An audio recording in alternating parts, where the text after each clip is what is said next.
All right, everyone. Review Realm here, and we got special guest Ken. Hello, Ken. Dialed in, right? Edward Snowden. Ken is not with us, but Ken's actually just sitting really still. He's actually not frozen. I honestly can't tell right now. Uh-oh. Oh, He was frozen. He was frozen. He was frozen. Oh, man. I'm keeping that in. All right, let's try again. Oh shit! Dude, I thought you were just sitting. What's up? And then everyone froze. I'm like, I thought you were just sitting really, really still. I thought you were frozen on purpose. I was like, "Oh, Ken's not here." you trying to sabotage this? Like, what I are was you like, doing? we just started. Oh God. Review Realm here, and this Hi. time we got special guest Ken. Hello, Ken. What's up? Hello, Ken. Welcome back. It's been a little while. It has. It's been like at least what a year? At least a year, yeah. Yeah. Over a year. It was a Super Bowl. 4 of us are together now to talk about definitely a big release for 2020. It's one of the ones I've definitely looked forward to this year. Lamb of God's 10th album, but let me clarify. 10 albums, it's their 8th under the name Lamb of God, 2 albums under the name Burn the Priest. So technically 8, number 8, but it's self-titled.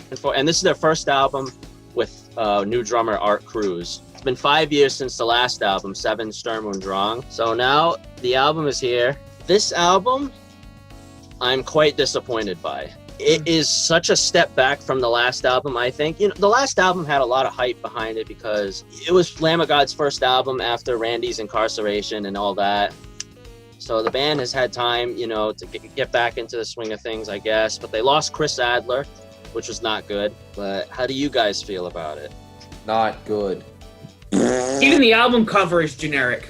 You know, Yeah. more and more I start to believe It's a sad thing you just said. our friend Rob has said one Let's thing he not said give to up me the is that sacrament. Lamb of God is an every other album kind of band. Yeah, And it's I'm like they need to do bad periodically to do good. I'm starting to believe that more and more because I loved the last album. I thought the last album was good. This album, not so much. I thought Yeah, the last before album was. that- Yeah. Eh. I have to disagree. I'm gonna be the naysayer.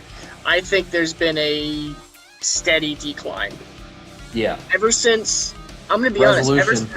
Not even Sacrament. I mean, well, all right, maybe Sacrament was like before that, but to me, their quality in writing has been on a Would you slow say decline for maybe years. since Wrath, maybe? No, I'd say it started after Wrath because Wrath is pretty good. It was actually, yeah. Wrath had some really cool stuff on it. I'll give you that. Oh, maybe since Resolution. Broken Hands. Oh, yeah. Yeah, I think that was the start. Yeah, for sure. Resolution was where they really like completely just lost their minds. This album reminded me a lot of Resolution in the fact that not a lot is there for me. This album is like Taco Bell. The same ingredients hashed over and over and over and over and over again, but they painted as different things. I'd go more with KFC. It's greasy, full of garbage, and you hate yourself after consuming it. So, Yeah. Little Caesars. I'd say probably Yes. Little Caesars. All right, Hot so and I ready. kind of want to get into the specifics of why this album, what may be wrong with this album, what may be almost right with it. Memento Mori is the way it starts off. It kind of starts off to me like it's going to be like pretty good. I like that Yeah. track. It's promising.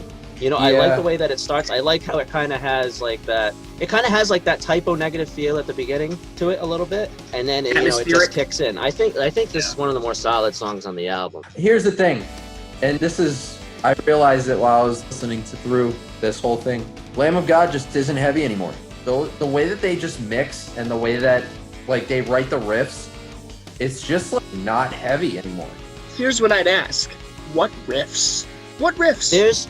That's a good point, Ken, because I can't really think of like a memorable riff from this Yeah, album. it's just like bland. You know, their riffs used to be so like unique. Like if you look at an album like Ashes of the Wake, no, not one song on that album sounds similar. You know, Wrath was like pretty good. Like it had Grace. Broken Hands was like really heavy song. Right. As And much then you as- hit Resolution, and then I don't know what happened. That album had like 18 tracks on it or something ridiculous. It was like way more tracks than needed to have. but since then though, they haven't really done that. Has not been the problem with the albums. They've just been sticking with, I think, 10 songs with each album since then. This album runs about 45 minutes and, 10 songs, which is, length is not the problem here. It's just that there's not a lot of substance. Right, I agree. Yeah, like the thing is, I was thinking about earlier, thinking back to the early days of Lamb of God, because they were one of the first bands to kind of bring me into really heavy stuff. There was an interview with Randy Blythe, and he was explaining during the early days of Lamb of God of what was their goal, what were they trying to do? They wanted to be as far from predictable as possible. We're going to throw in riffs that like are going to get stuck in your head. Breakdowns are going to make you want to do a wall of death, and you can't predict where the song's going to go. Every song that on this album is predictable. It's the same formula every time. And even in the writing style, while the sound is going to be different song to song, it's basically, here's like a chord progression. We're just going to play chords in a very generic progression. We're going to throw a lick at the end of that progression that sounds a little reminiscent of something we did years ago. So now you know it's Lamb of God. We're going to throw a little like pattern, a fun pattern here that you're going to forget tomorrow anyway. And then that's the end of the song, guys. We did a good job. And you mentioned that, and it's funny. So I told Ken, you want to clarify that article that we were talking about with that they talked about Chris Adler in. Mark Morton had said that Art Cruz is less robotic Don't get me started. than Chris Adler. I'll say this right now. Chris Adler, one of the most influential metal drummers of all time. 100%. Art Cruz is not even remotely comparable to Chris Adler. Like Chris Adler, mastered, and opened up this whole sound to a whole new wave. I side with Chris on this because I think Chris realizes that they're just stuck in this rut. That's how Chris's mindset works. I mean, this guy liked to push forward. He always wanted to push the band forward. He was the driving force of this band. Like he was the business guy. He handled everything for them. When you first made that point about, Chris Adler leaving and the reasons why he did, this album, it makes it more apparent to me now why he did. Yeah. Why he left, because Checkmate was the first taste of the album, and I remember I tried to be excited about it, but I saw our group wasn't as excited about it, and I said, maybe that's actually happening here, because I can't really think of many memorable songs on this, like Gears and the songs after Gears and Reality Bath. I can't even really wrap my nothing's sticking. Even Sturmundrang had that problem though. There's a couple of good riffs and the rest is filler. One moment on this album that sticks out to me, and it's not even because of Randy. And I'm not a big Hatebreed fan, but it was kind of cool hearing Jamie Josta say this. Yeah. Poison Dream. Poison Dream, we have the same thing with the last album. You have 2 songs on here with guest vocals. Poison Dream with Jamie Josta from Hatebreed, and then you have Roots with Chuck Billy from Testament. Poison Dream, the song's not really that exciting, and then Jamie just his part is so random. I'm it feels so out of place to me. It's kind of why is he there? They try to break it up. Now they're trying to break it up because their own material isn't sufficient anymore. This doesn't work for Jamie Josta. I'm maybe if the song was a little bit faster, maybe, because, that's more Hatebreed style. Right, because they didn't write the song with him in mind. They called him up one day and were like, hey, you want to get on a track on this album real fast? Okay. Oh, well, let's find a way to throw him in it. You know what I mean? That's what it felt like, at least. It's not like the song was written with him in mind. And that's if you're going to feature somebody, right, there's got to be a reason, right? Why are you putting this person in your music? It's probably because they have a sound that you can't replicate. And you want and it makes sense for the music you're writing. They didn't do that, But I think Roots does, or Roots or Routes or whatever. I think it does a better job using Chuck Billy.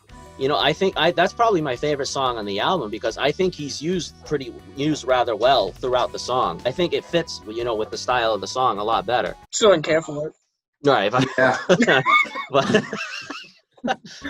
I think the biggest thing I think we can all agree on here, without going track by track, is Lamb of God, and Ken and I had this long discussion at the gym about this album. Lamb of God has been a metal band that has written riffs. That's a big deal about them. A lot of bands today, they do a lot of chugging. It's right. Cool writing. Lamb of God has always written solid riffs, and they've always had one of the best drummers in the business. And all of a sudden, the riffs are gone, and the drumming is gone.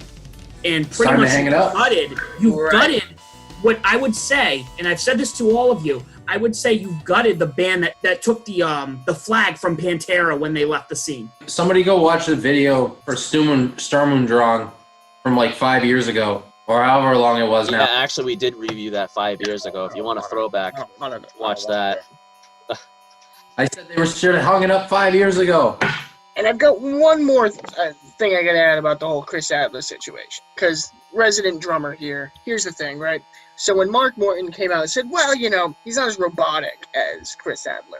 What that was a dig. Yeah, it That was. a wicked fucking dig. Yeah, it was. Like, It was a that's very, the it was thing a super about big. that's the thing about being a drummer. Unless like that's your goal is you want to sound like a robot as close to it as you can. It's really in the They world of always- drumming.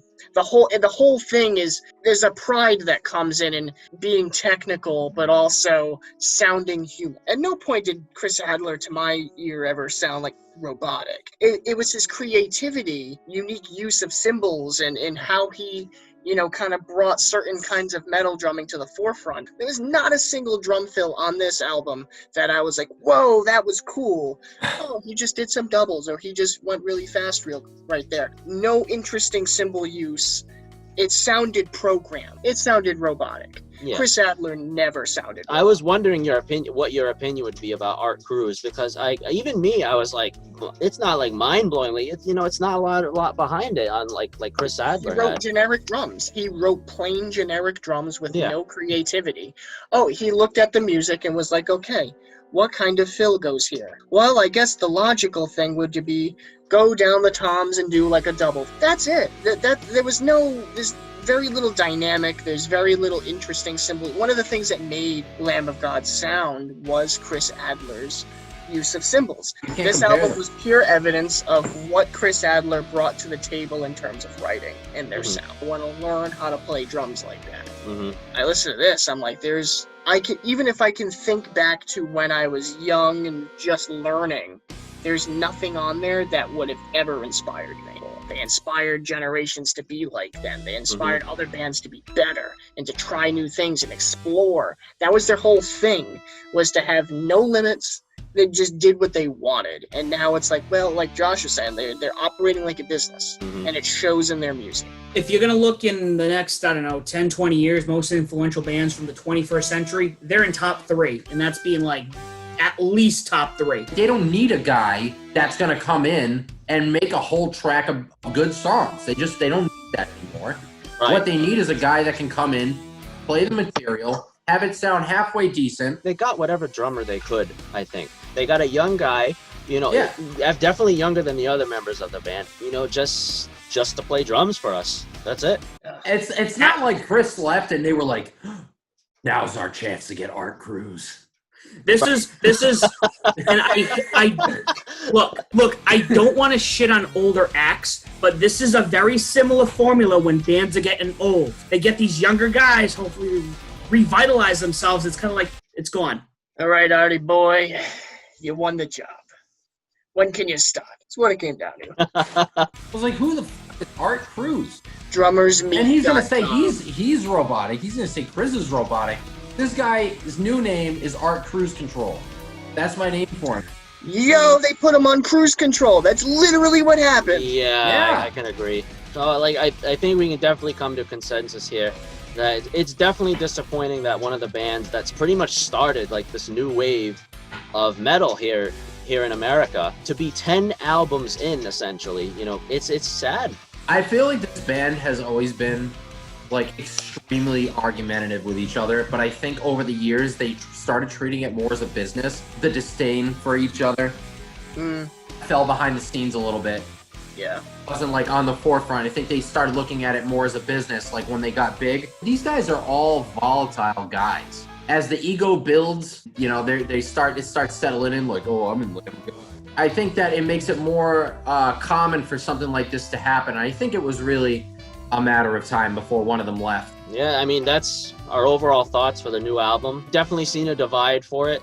Definitely some people that agree with us that they've kind of gone generic, and then then there's some that are, I guess, just happy with what the band has put out. Oh, well, they're wrong. They're wrong though. Yeah. They were all, but let us know what you guys think. Leave it in the comments section below. We definitely were not as nice as like pages like Loudwire were. So for those of you who don't already do so, you can find us on Twitter, on YouTube, and on Facebook as Reveal Ground. We got a couple more reviews coming at you. I think Protest the Hero is going to be our next one. I think Ken wants in on that. Oh yeah. Ken can join in on that one. So we'll see you back here for that one. Stay tuned.